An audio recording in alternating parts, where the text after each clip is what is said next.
radiciação.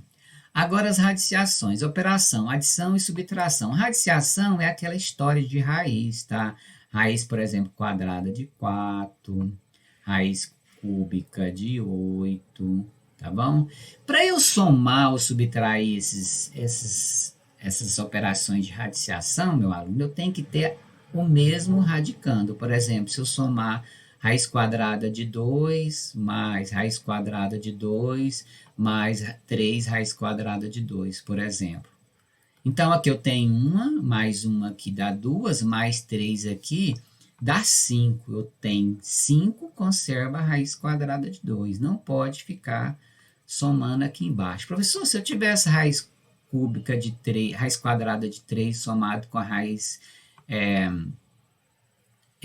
quadrada de 12. Pode somar? Não pode. Aí você tem que simplificar esse radical aqui, que não é o caso nosso aqui. Vai ficar para outro vídeo.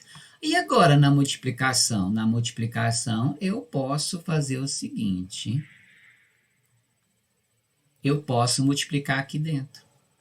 Olha que interessante. A gente prova isso através de exemplos com números exatos, mas não é o caso agora não, tá? Só estou mostrando para você. 3 vezes 2, 6. Se eu tivesse assim, professor, 2 raiz quadrada de 5 multiplicado por 3 raiz quadrada de 3. Olha o que eu faço? Eu multiplico 2 com 3, dá 6, conservo o radical e multiplico 5 com 3, dá 15, tá bom? Se tivesse raiz cúbica aqui, tá? É só conservar. Agora, eu não posso multiplicar uma raiz cúbica com a raiz quadrada, tá? Não posso.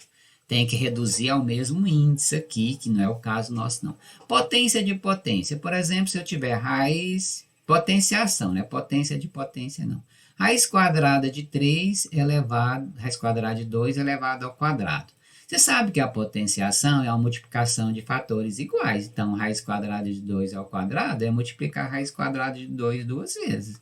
Aí, aplicando essa propriedade aqui, esse aqui vai dar um número inteiro, ó, 2 vezes 2 dá 4, raiz quadrada de 4 é 2. O que é raiz? É um número que eu multiplico por ele mesmo para dar o que eu quero.